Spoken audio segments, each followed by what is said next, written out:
বিএনপির কেন্দ্রীয় নির্বাহী কমিটির প্রশিক্ষণ বিষয়ক সম্পাদক এবিএম মোশাররফ হোসেন বলেছেন, শেখ হাসিনা ভারতের কাছে বাংলাদেশকে বিক্রি করে দিয়েছিলেন। তিনি আরও অভিযোগ করেন, ভারত বাংলাদেশের বিরুদ্ধে মিথ্যা প্রচারণা চালাচ্ছে।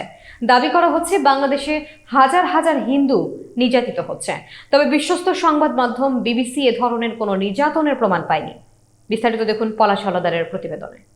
মোশাররফ বলেন, ভারত বাংলাদেশকে একটি নতজানু দেশ হিসেবে দেখতে চায়, যা শেখ হাসিনার শাসনামলে ঘটেছে। তিনি দাবি করেন, আমরা এমন বাংলাদেশ চাই না যেখানে প্রতিবেশী দেশগুলোর সঙ্গে সম্মানজনক সম্পর্ক থাকবে, যেমনটি বিএনপি চায়।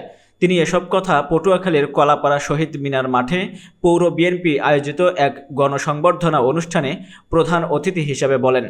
মোশাররফ আরও বলেন, বিএনপি ক্ষমতায় এলে আইসিটি সিকিউরিটি অ্যাক্ট বাতিল করবে, শহীদ মুক্তিযোদ্ধাদের বিশেষ সুবিধা প্রদান করবে, শিক্ষা খাতে 5% বাজেট বরাদ্দ করবে, 2 বারের বেশি প্রধানমন্ত্রী নয় এবং আজীবন তত্ত্বাবধায়ক সরকার ব্যবস্থা পুনঃপ্রবর্তন করবে। তিনি সকল ষড়যন্ত্র রুখে দিয়ে আগামী নির্বাচনে বিএনপিকে জয়ী করার আহ্বান জানান। কলাপাড়া পৌর বিএনপির সভাপতি গাজী ফারুকের সভাপতিত্বে অনুষ্ঠানে বিশেষ অতিথি হিসেবে বক্তব্য রাখেন উপজেলা বিএনপির সভাপতি কাজী হুমায়ুন শিকদার, উপজেলা বিএনপির সহ সভাপতি কামরুজ্জামান খোকন, সম্পাদক অ্যাডভোকেট হাফিজুর রহমান চুন্নু ও সাংগঠনিক সম্পাদক অ্যাডভোকেট খন্দকার নাসির উদ্দিন। বাংলাদেশে শেখ হাসিনা ইন্ডিয়া পালিয়ে যাওয়ার পর আজকে ইন্ডিয়া বাংলাদেশের বিরুদ্ধে কত মিথ্যা প্রোপাগান্ডা করছে। আজকে তারা বলছে বাংলাদেশে হাজার হাজার হিন্দুদেরকে নির্যাতন করা হচ্ছে, তাদেরকে বাড়িঘর ছাড়া হচ্ছে। অথচ আপনাদেরকে আমি বিবিসির একটা গ্রহণযোগ্য সংবাদ মাধ্যম, তারা কিন্তু এই ইন্ডিয়া রিপোর্টের বিরুদ্ধে সচিত্র প্রতিবেদন তারা তৈরি করেছে।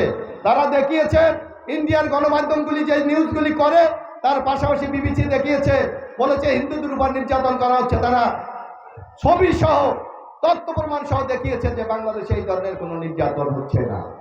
সরকারি দল হিসাবে বিএনপি যদি ইনশাল্লাহ ক্ষমতায় যেতে পারে, কোনো প্রতিবন্ধকতা তৈরি করা হবে না। আমাদের মা বোনরা আছেন, আপনারা জানেন একটা সময় এরা অসহায় হয়ে যায়, কেউ স্বামী পরিত্যক্ত হয়, বিধবা হয়, অথবা নানা সংকটে তৈরি হয়। আমাদের নেতা তারেক রহমান বলেছে, আমরা যদি ক্ষমতায় যাই, এই নারীদের জন্য বিশেষ একটি সুবিধা উনি ঘোষণা করেছেন যে আমরা প্রত্যেক ফ্যামিলির জন্য একটা ফ্যামিলি কার্ড তৈরি করব।